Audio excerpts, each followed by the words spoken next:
오늘 우리에게 주시는 하나님 말씀은 구약성경 창세기 3장 9절로부터 15절 말씀. 대가지 성경은 4쪽에 있습니다. 구약성경 창세기 3장 9절로부터 15절.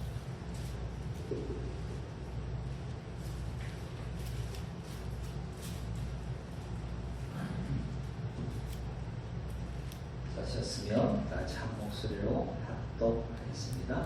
여호와 하나님이 아담을 부르시며 그에게 이르시되 내가 어디 있느냐? 이르되 내가 동산에서 하나님의 소리를 듣고 내가 벗었으므로 두려워하여 숨었나이다. 이르시되 누가 너의 벗었음을 내게 알렸느냐? 내가 내게 먹지 말라 명한 그 나무 열매를 내가 먹었느냐? 아담이 이르되 하나님이 주셔서 나와 함께 있게 하신 여자 그가 그 나무 열매를 내게 주므로 내가 먹었나이다. 여호와 하나님이 여자에게 이르시되 네가 어찌하여 이렇게 하였느냐? 여자가 이르되 뱀이 나를 꿰므로 내가 먹었나이다. 여호와 하나님이 뱀에게 이르시되 내가 이렇게 하였으니 내가 모든 가축과 들의 모든 짐승보다 더욱 저주를 받아 배로 다니고 살아있는 동안 흙을 먹을지니라. 내가 너로 여자와 원수가 되게 하고 내 후손도 여자의 후손과 원수가 되게 하리니 여자의 후손은 내 머리를 상하게 할 것이요 너는 그의 발꿈치를 상하게 할 것이니라 하시고 아멘. 세상에서 가장 귀한 약속, 저걸 가지고 우리 한번 같이 생각해 보겠습니다. 여러분, 약속은 장래일을 미리 정하는 거죠. 어떻게요? 어기지 않을 것을 다짐하는 것을 약속이라고 합니다. 그런 면에서 성경은 수많은 약속들이 기록된 책입니다. 여러분들이 살아오면서 약속 잘 지키셨습니까? 일반적으로 사람들은 약속이라고 말하지만 성경은 언약이라고 부릅니다. 성경의 언약은 다양한 모습으로 우리에게 기록하고 있습니다. 그 언약을 통해서 하나님은 자신의 형상으로 사람을 만드시고 당신의 관계 속으로 사람들을 초청하셨습니다. 창조주께서 피조물인 인간과의 모든 관계가 바로 언약이라는 거예요.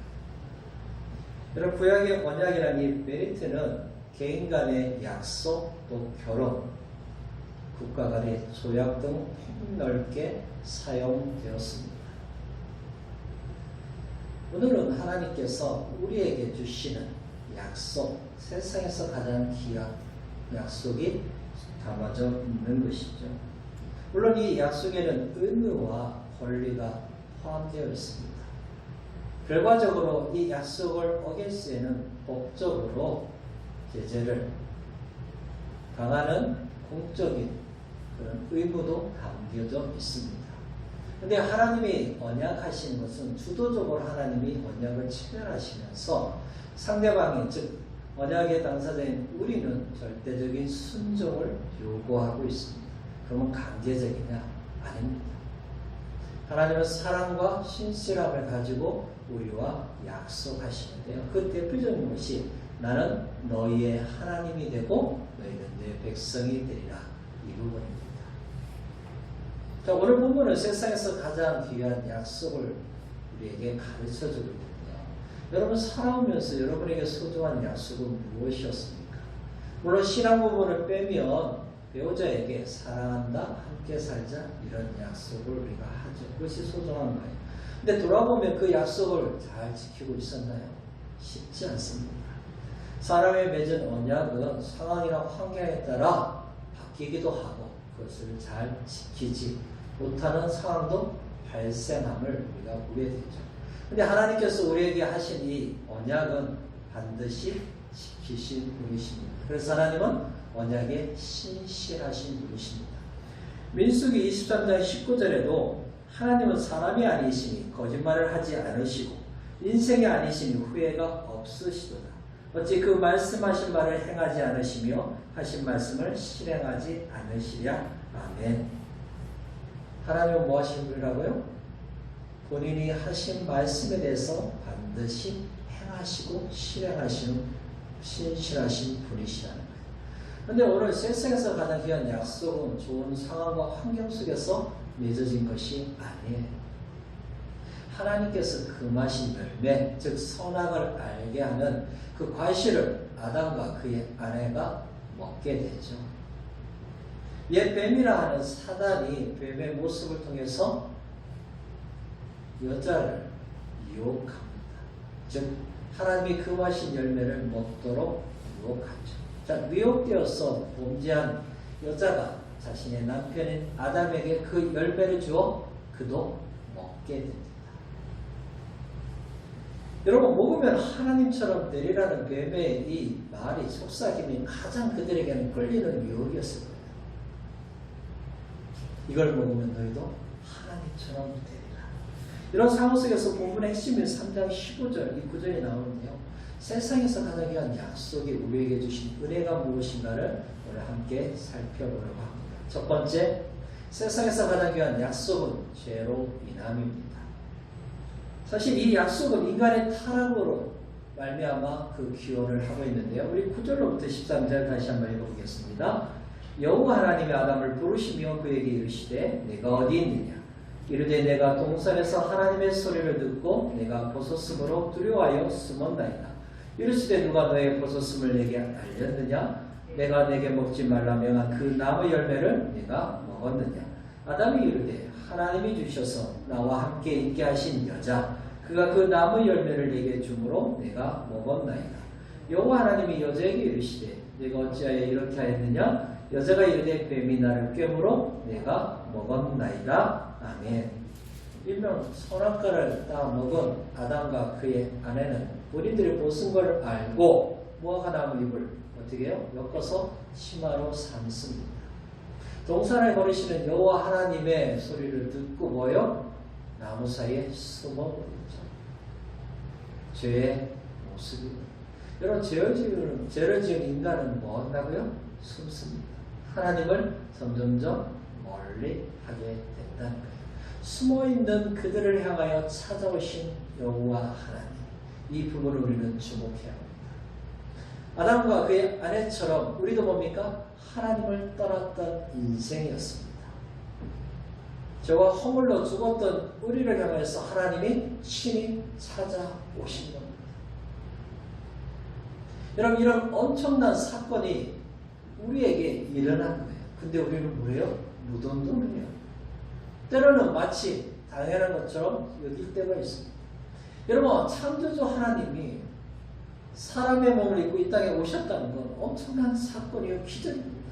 그 기적이 누구에게 일어난 거예요? 믿음의 백성들에게 일어난 겁니다. 이 사실만 알면 우리가 신앙 대충대충 할 수 없는 거예요. 하나님 앞에 감사와 감격과 찬송을 드리면서 열심을 내며 믿음의 삶을 살 수밖에 없는 것이죠. 자, 9절에 하나님은 아담을 부르시죠. 네가 어디 있느냐? 하나님이 그들이 어디에 숨었는지 몰라서 마치 숨바꼭질하고 있는 이 질문이 아니죠. 바람이 불고 즉 서늘해진다는 것은 심판하기 위해서 오시는 하나님의 모습이에요. 그 모습을 알고 아담과 그의 아내가 숨어버려요. 하나님처럼 되어야 하는데 뭐하고 있어요? 하나님의 음성을 듣고 숨어버리죠. 근데 여러분, 나무가 그들을 숨겨줄 수 있나요? 세상 어디에도 하나님의 눈을 피해 숨을 곳은 없습니다. 그래서 시편 기자는 시편 139편 7절과 8절에서 내가 주의 영을 떠나 어디로 가며 주의 앞에서 어디로 피하리까? 내가 하늘에 올라갈지라도 거기 계시며 수울에 내 자리를 펼지라도 거기 계시니이다. 아멘. 어느 곳에도 하나님을 피할 곳은 없어요. 근데 우리는 종종 어리석게도 이런 생각하죠. 하나님은 나를 잘 모르실 거야. 내가 행한 것, 내가 생각한 것 모르겠지? 아닙니다. 다 알고 계십니다. 여러분, 피할 곳, 숨을 곳 아무것도 없어요. 그럼 뭐 해야 돼요? 솔직하게 하나님 제가 잘못했습니다. 용서해 주십시오. 고백을 해야 하는 거예요.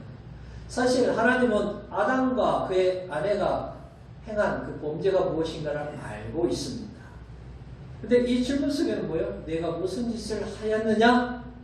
그렇게 묻고 있는 거예요. 그래서 숨어있는 그들을 뭐로 끌어내고 있어요? 하나님 앞으로 이끌어내고 있는 그 마음이 담겨진 질문입니다. 즉, 너의 실체, 죄로 인하여 넘어진 너의 실체를 깨닫고 회개함으로 하나님 앞에 용서를 구하라는 하나님이 회개의 기회를 그들에게 뭐예요? 지금 던지고 있는. 범죄한 인류의 조상은 뭐겠어요? 하나님이 주신 이 회개의 기회를 붙잡지 않습니다. 사실 여러분, 범죄한 인간은 스스로 회개할 능력이 없습니다. 여러분, 누가 회개할 수 있어요? 하나님의 은혜가 임해야만이 회개할 수 있는 겁니다. 하나님은 지금 그들에게 뭐예요? 그 기회를 주신 거예요. 근데 그들은 서로 핑계만 대고 있음을 보게 되죠. 자, 10절에 아담은 수치감으로 두려워 숨었다고 이렇게 핑계대하고 있습니다. 여러분, 선악과를 따먹은 그 죄 자체에 대해서 하나님 앞에 용서를 구하고 있지 않습니다. 죄의 결과로 온 그 수치감 때문에 숨었다고 변명만 하고 있음을 보게 되죠. 물론 여러분, 벌거벗음은 매우 큰 수치입니다. 자, 이 아담의 대답에 대해서 11절에 하나님은 두 가지 질문을 그에게 던지고 있죠. 누가 너의 벗었음을 내게 알렸느냐? 아담아, 네가 벗은 것을 누구로 통해서 알게 됐느냐? 하나님이 물으시면서 다른 하나는 뭐라고 말씀하십니까? 내가 내게 먹지 말라 명한 그 나무 열매를 내가 먹었느냐? 이렇게 질문을 던지세요. 하나님이 몰라서 던지는 질문이에요? 아니라 했잖아요. 뭐 하고 있는 거예요? 아담이 하나님 잘못했습니다. 용서해 주십시오. 하나님이 금하신 열매를 먹었습니다. 솔직한 죄의 고백, 회개하기를 하나님은 뭐예요? 원하시는 애절한 마음이 이 질문 안에 들어가 있는 것입니다. 그러나 12절에 아담은 변명만 하지 회개하지 않습니다. 오히려 자신의 죄의 책임을 누구한테 돌리고 있어요? 하나님께 돌리고 있음을 보게 됩니다. 하나님이 나에게 주신 그 여자가 나에게 열매 줘서 하나님 먹었어요. 이렇게 뭐 하겠어요? 핑계대고 있는 거예요. 한 몸이 부부관계가 지금 깨어지고 있는 것이죠. 그의 아내와 함께 죄의 유대성에 대해서 하나님 앞에 솔직하게 고백하지 않고 하나님 면전에서 뭐 하고 있어요? 핑계대는 거예요. 하나님 주신 그 여자 때문에 뭐 하고 있는 거예요? 하나님의 은혜로 주신 그 돕는 배필의 아내를 배신하고 있는 거예요. 그럼 여러분, 아내인 이 여자는 어떻게 또 대답하고 있어요? 13절에 이 여자는 하나님이 물어보니까 뭐라고 말해요? 뱀이 나를 깨물어 내가 먹었습니다. 이렇게 변명하고 있죠. 자신의 잘못을 누구에게 돌리고 있어요? 뱀이 저보다 더 큰 죄를 범했습니다. 하나님, 이건 여러분 어떤 변명이에요? 하나님이 주시는 환경에 대해서 뭐겠어요? 잘못되었다고 원망하고 있는 거예요. 마치 뭐 하고 있는 거예요? 하나님이 만드신 그런 상황에 대해서 불평하고 있는 것입니다. 여러분, 죄에 대한 책임을 져야 할 사람들은 뭐 하고 있어요? 지지 않고 뭐만 하고 있어요? 서로 변명만 하고 있어요. 이게 죄의 무서운 거예요. 지금 우리 사회는 어느 누구도 잘못했다고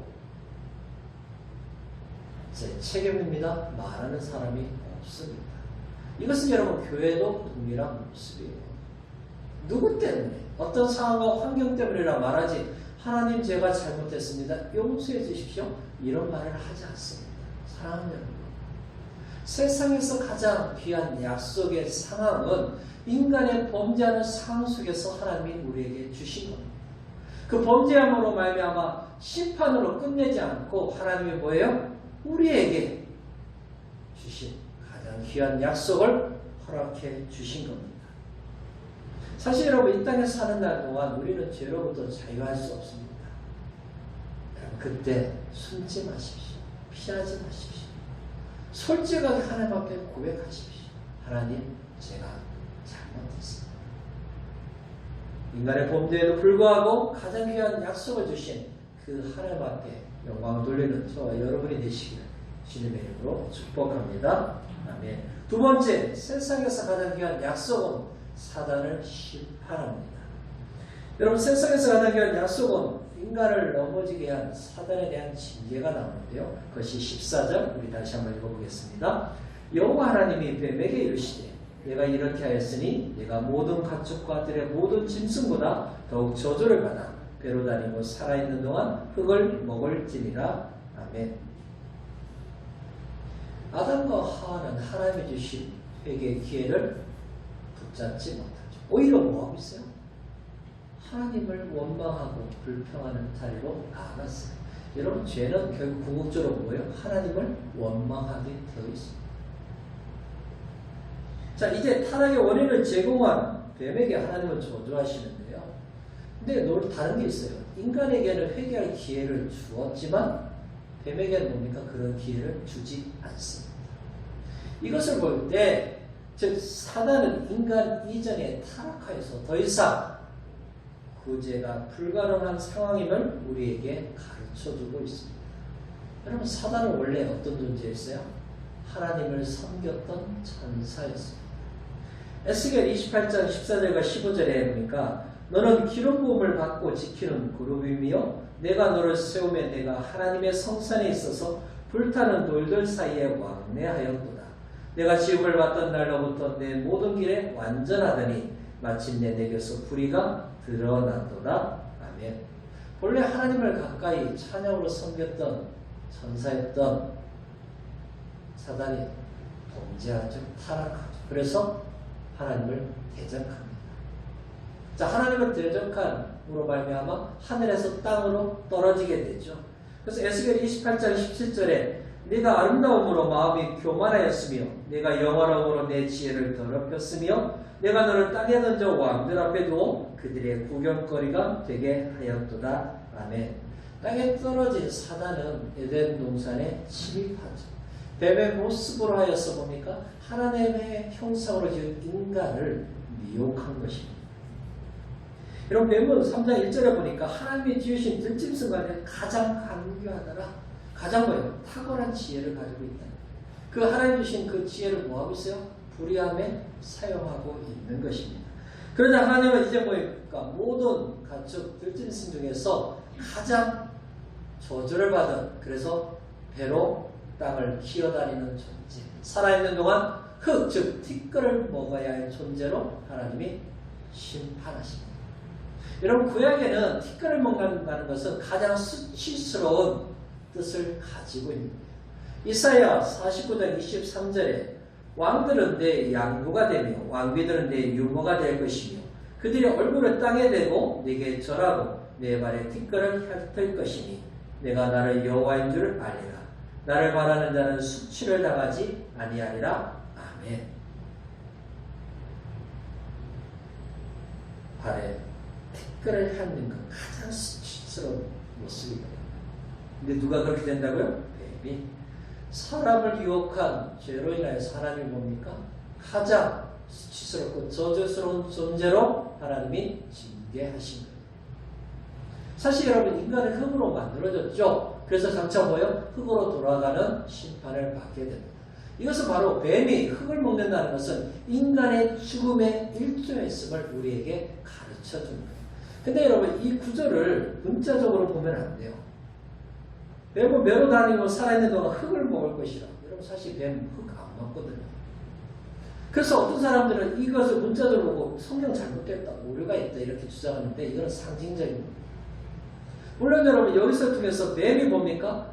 흙과 가장 가까운 상태로 머리가 닿을 정도로 기어다니는 존재. 그 유래가 어디에서 왔냐? 이 구절에서 왔음을 우리가 알 수 있는 겁니다.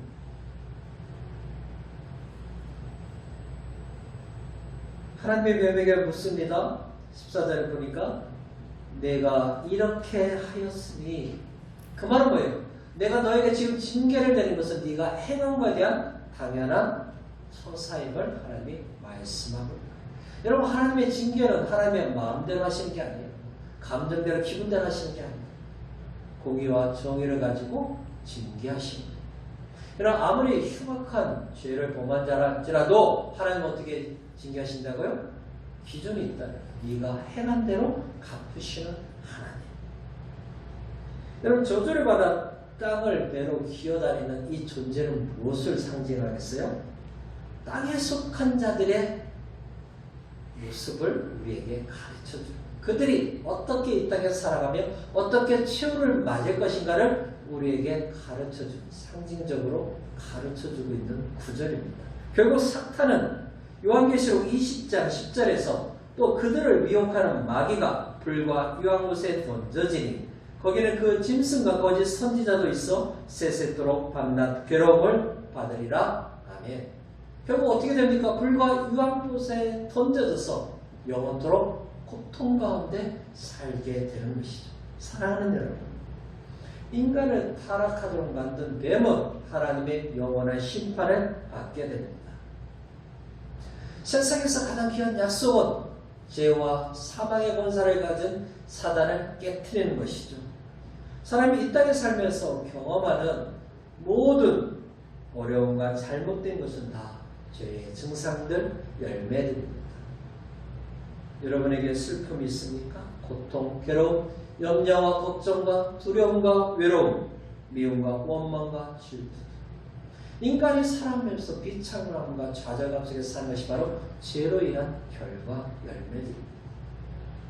그러나 하나님께서는 어둠의 권세를 깨트리시고 죄와 사망에서 건져주신 가장 귀한 약속을 우리에게 주셨습니다. 죽음으로부터 우리를 건져주실 뿐만 아니라 우리에게 영원한 생명을 약속하신 그 하나님께 감사를 올려드리는 저와 여러분이 되시기를 주님의 이름으로 축복합니다. 아멘. 마지막으로 세상에서 가장 귀한 약속은 여자의 후손이 올 것이라는 거예요. 그 약속의 핵심이 15절에 나오는데 우리 15절 다시 한번 읽어보겠습니다. 내가 너를 여자와 원수가 되게 하고 내 후손도 여자의 후손과 원수가 되게 하리니 여자의 후손은 내 머리를 상하게 할 것이요 너는 그의 발꿈치를 상하게 할 것이니라 하시고 아멘. 하나님께서 뱀을 징계하심으로 말미암아 원수관계가 새 부류의 원수관계가 생김을 오늘 본문에서 확인할 수 있죠. 그럼 하나는 뭡니까? 뱀과 여자 사이의 원수가 됩니다. 자, 다른 하나는 뱀의 후손과 여자의 후손 사이의 원수관계가 됩니다. 마지막으로 어떤 원수관계가 있습니까? 뱀과 여자의 한 후손, 이건 단수예요. 원수관계가 형성될 것임을 말하고 있죠. 여러분, 이 세 번째 원수관계의 형성이 우리에게 뭡니까? 바로 여자의 후손은 내 머리를 상하게 할 것이요 너는 그의 발꿈치를 상하게 할 것이라. 하나님이 가장 귀한 약속을 우리에게 주십니다. 그래서 이것이 원시복음 최초의 복음이라 부르는 거예요. 물론 여러분 이 구절만 보면 여기서 예수 그리스도를 뚜렷하게 볼 수는 없습니다. 그러나 신약에 와서 예수님이 십자가에 달리신 후에 하나님의 이 계시의 완전성을 바라보고 이 구절을 바라보면 이 안에서 이 구절 속에서 우리는 무엇을 바라봅니까? 예수 그리스도의 십자가를 발견하게 되는 것이죠. 여러분 예수님이 여자의 한 후손으로 오신 예수님이 십자가에 죽으셨다는 것은 바로 어떤 의미예요? 즉 발꿈치를 상하게 하는 것입니다. 사단에 대한 그리스도의 최고 승리가 바로 내 머리를 상하게 할 것임을 우리에게 약속해 주고 있습니다. 여러분 그렇다면 뱀과 여자가 원수라고 했잖아요. 이게 어떤 의미예요? 여자는 성경 전체를 보면 상징성을 가지고 있습니다. 어떤 상징이에요? 구약교회와 신약교회를 상징하고 즉 하나님의 교회를 끊임없이 공격하는 원수, 마귀가 있음을 서로 갈등 관계임을 우리에게 가르쳐주는 겁니다. 과거에도 그랬고 현재도 그렇고 예수님의 오시기 재림하시기 전까지 끊임없는 뭐가 있어요? 갈등이 있을 수밖에 없는 거예요. 왜 세상이 교회를 괴롭히냐 힘들게 하느냐 여러분 의아해할 필요가 전혀 없는 겁니다. 세상은 교회를 핍박하게 되어 있습니다. 여러분 그리고 뱀의 후손과 여자의 후손은 복수잖아요. 이건 어떤 의미를 우리에게 주신 거예요? 가인과 아벨의 모습을 보면 확인을 할 수 있습니다. 여러분 뱀의 후손으로 이어지는 가인과 여자의 후손으로 이어지는 아벨 근데 뭐예요? 동생을 죽이죠. 그러니까 인류의 역사는 뭐예요? 뱀의 후손과 여자의 후손과의 끊임없는 갈등의 역사임을 우리에게 가르쳐주고 있는 것이죠. 자, 근데 15절을 보니까 하나님께서 서로 원수가 되게 하고 여러분 원수라는 이 단어가 증오인데요. 근데 히브리어로 에바예요. 목숨을 걸고 싸울 수밖에 없는 즉 대적에게 품은 삭히지 않는 뭐예요? 원한, 깊은 원한은 바로 증오, 즉 원수 관계다. 민수기 35장 21절에 이 단어가 나오는데 아들을 가지고 손으로 쳐 죽이면 그 친자는 반드시 죽일 것이니 이는 살인하였습니다. 피를 보복하는 자는 살인자를 만나면 죽일 것입니다. 악이 바로 뭐예요? 증오의 마음을 가지고 있는 자다. 여러분 근데 이 증오, 이 원수라는 단어가 문장 앞에 나와 있어요. 문장 앞에 나와 있다는 것은 뭐 하기 위해서요? 강조하기 위해서. 즉 하나님은 어떻게 하시겠다고요? 뱀과 즉 사단과 여자 즉 교회가 원수가 되게 하시겠다고 하나님이 강조하고 있습니다. 자, 근데 여러분 되게 하고 이 단어가 미완료예요. 미완료는 뭡니까? 끊임없이 계속해서 가슴속에 서로에 대해서 뭡니까? 적대적인 증오의 마음을 가지게 하겠다고 말씀하고 있는 것입니다. 여러분 사단의 꿰매 빠져 심판받을 수밖에 없는 인류는 결국 뭡니까? 여자의 후손은 끊임없이 사단에 대한 증오의 마음을 가지게 되어 있는 것입니다. 자, 인간이 타락하여 이제는 영원히 멸망받을 수밖에 없는 상황 속에서 즉시 하나님이 뭐를 약속해주고 있습니까? 여자의 한 후손인 예수 그리스도를 보내심으로 그 죄에서 건져주실 것을 약속하고 있습니다. 여러분 이것이 바로 세상에서 가장 귀한 약속입니다. 비록 선악과를 따먹은 아담의 후손이지만 구원의 소망을 가질 수 있는 것은 바로 여자의 한 후손인 예수 그리스도의 십자가의 보혈의 공로임을 믿습니다. 갈라디아서 4장 4절과 5절에 보니까 때가 차매 하나님이 그 아들을 보내사 여자에게서 나게 하시고 율법 아래에 나게 하신 것은 율법 아래에 있는 자들을 속량하시고 우리로 아들의 명분을 얻게 하려 하심이라. 아멘. 세상에서 가장 귀한 약속을 통해 우리는 승리하신 예수 그리스도를 만나게 됩니다. 여러분 그 승리는 여자의 한 후손인 그리스도가 십자가에 죽으시고 3일 만에 부활하심으로 승리를 약속하신 겁니다. 사랑하는 여러분, 예수 그리스도의 십자가의 죽으심과 부활을 내 소망을 가진 성도는 세상에서 가장 귀한 약속을 받은 자입니다. 죄로 인하여 영원히 심판 가운데 처한 인생에게 하나님께서 여자의 한 후손인 예수 그리스도를 선물로 주셨습니다. 여러분 그날이 바로 성탄절입니다. 죄로 인하여 죽을 수밖에 없는 우리를 위해서 예수님이 십자가에서 죄를 담당하시고 죽으시고 부활하심으로 말미암아 우리에게 죄 용서가 하나님의 자녀가 되는 권세를 우리에게 주신 것입니다.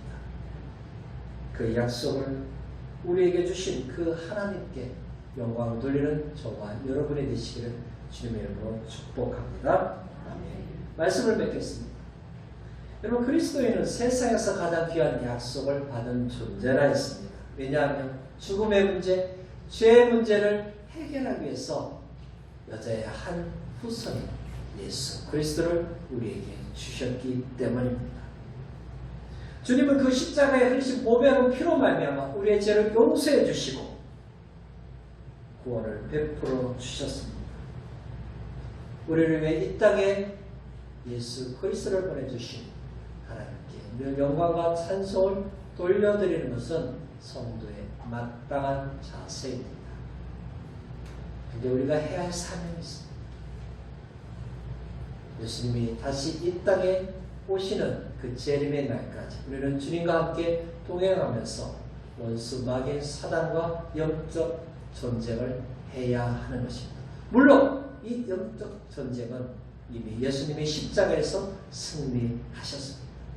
우리의 이 싸움은 승리한 싸움입니다. 우리도 최후 승리할 것입니다. 저와 여러분이 하나님이 우리를 부르시는 그날까지 주님과 함께 동행하며 우리에게 이 땅에 예수 그리스도를 보내시기를 약속하신 그 하나님을 증거하는 저와 여러분이 되시기를 주님의 이름으로 축복합니다. 아멘.